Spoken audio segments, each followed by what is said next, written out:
So today we're going to be talking about Muslims in pre-Columbian America.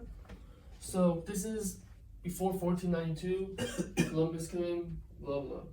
We already know that Columbus is not the first European. The Vikings up here, Denmark, England, they came up to Canada before, so we already know that with the grass huts. And people say that the Chinese came. There's some evidence. We don't know 100%. There's Chinese coins and the coast of California. That's all we have got. The Polynesians came before them, and that has substantial evidence because over here is where sweet potatoes originate from. But somehow, the Polynesians in their Pacific islands, have it all over the place. So that's first evidence of trade. Now we're gonna think, how about the world's richest empire in Africa, which is the closest point to the Americas. Would they have done it? That's what we're going to talk about today.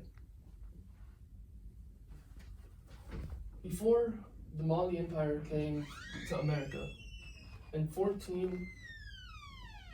afterwards, in 1342, an Egyptian scholar named Ibn Fahd al-Amri, he actually went there as well. We don't know much, but we know that he wrote his journal from Egypt that he went to the Americas. That's the first time we know. Now we're going to go to the early 1300s. We're in Mali over here, and the king at the time is Mansa Abu Bakar. Mansa is king in the Mali language. And at the time, Europeans all the way here thought that the Mali Empire was the most west of the world, and if you keep continuing, you'll go to Asia. I'm not sure how true that is, but that's what people thought. And at the time, he was very curious about the world. So he sent 200 ships from here to wherever the place is. Years later, only one came back and said everyone died in a storm. How plausible is that? Like 199 ships got destroyed, one come back? That doesn't make sense. And Mansa Baker thought that too. So years later, he kept building up ships in I forgot what river, but river here with the engineers and stuff, and he built 2,000 ships. With that 2,000 ships, he was gonna head over there personally to explore the world. But you can't just leave and put everything in anarchy. So he gave it to his brother Mansa Musa, who became the new king of Mali. And that's all we got from him. We don't know if he actually went there or not, but there's lots of evidence that shows. Before I talk about the evidence, we're going to know how we know about this guy. Everyone knows that Mansa Musa, when he traveled all the way to Mecca, he's rich, so he just gave a lot of money. And this intrigued everyone, all the scholars in Mecca. So everyone was trying to go to him, who is this mysterious rich king that's Muslim? And lots of scholars came to him, such as Ibn Khaldun and others. Ibn Khaldun actually got his biography and how he became king. And I never wrote it down in my notes, but he basically said that a king prior to me was super curious about the world. So he went, gave the throne to me, and went to the seas westward. We never saw him again. Some evidence that we've got is that the Mali probably landed in Haiti somewhere. And the natives at this time were called the Taino people. And in their language, they call this gold-tipped gold, it's called guanan. And that same word is in the, Madinka language in Mali. Same word. That's evidence number one. Number two, when Columbus actually came to the Taino people, they told him that black-skinned people had come from the southeast wearing gold-tipped spears and wanted to trade from us. That's number two. And when Columbus was exploring these people, they had the handkerchiefs, the same handkerchiefs as the West Africans, and the same clothes as Muslim Moors of Spain. So that's two more evidence. And that's all that we came out of it. Christopher Columbus came back to Spain, told his news, and they said that somehow the Africans went to America. So they wanted to test it out. They got like really bad boats and went from the coast of Africa, and because of wind and sea currents, it took them to the Americas. And that's not the first time they actually talked about this. A woman in 2011 came from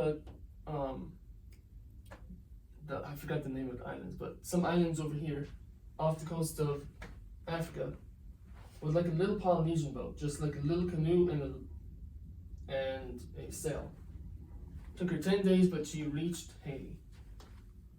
That's other. So a lot of people are saying, Eurocentrists, that there's no way Africans can actually go there. But a person with barely anything actually went there in like 10 days. And in the 1500s, Cortez, who was a Spanish conquistador, came and invaded Mexico. And when he first went to Mexico, in his journal, he wrote, I'm cutting it off, but having on both sides of the river large dwelling places and mosques. And they know what mosques are, they know what synagogues are, and they know what Viking pagan temples are, because it's Spain. They have like the world's melting pot at the time. A lot of people are saying, no, that's just figurative, that's just like another temple. But that's not true, because they know what a synagogue is. Why would you not say a synagogue, or a church, or a temple? That's no evidence. And finally, the Cherokees, which are in like West Texas, they were Muslims at the time. They looked like Muslims as well. They had like the Arab turban and the thobe. And whenever the Europeans came to them, they're too afraid to tell the Europeans they're Muslim, because the first thing the Europeans ask, what's your religion? So they told them their old religion, which is the animistic spirits religion. And they slowly lost their ways after the killing and stuff. And there's other evidence, such as in Mexico City again, a long time ago, there's these Olmecs, and their heads are shaped as Africans. A lot of people say that's not true, but I mean, at the same time, there's no evidence showing like white heads. And the final evidence is that in Columbus's journal, he wrote that he saw the same people, the same Native Americans in Ireland. They thought they were Chinese people, but at the same time, that's probably why they mistaken the Native Americans for Chinese. And that's pretty much it. If you guys are still interested in looking at it, there's a book called They Came Before Columbus. It's in the campus here, and you can find PDFs all over Google. It's really easy. It's made by Ivan van Sertima, and I read a couple pages. I haven't finished the book yet, but it has a lot of the details that I talked about here as well. And people are saying that there's some Sharia documents in the United States. I haven't explored that yet, so I can't really say that for sure. And there's some people that are saying that Spain came to the Americas to kill the Muslims, because there's a coincidence that the same year where Granada fell, they started exploring the Americas. Coincidence? I'm not really sure, but I haven't done a lot of research and I couldn't find anything. I think it's all in Arabic, so I'm not really sure. And that's pretty much it.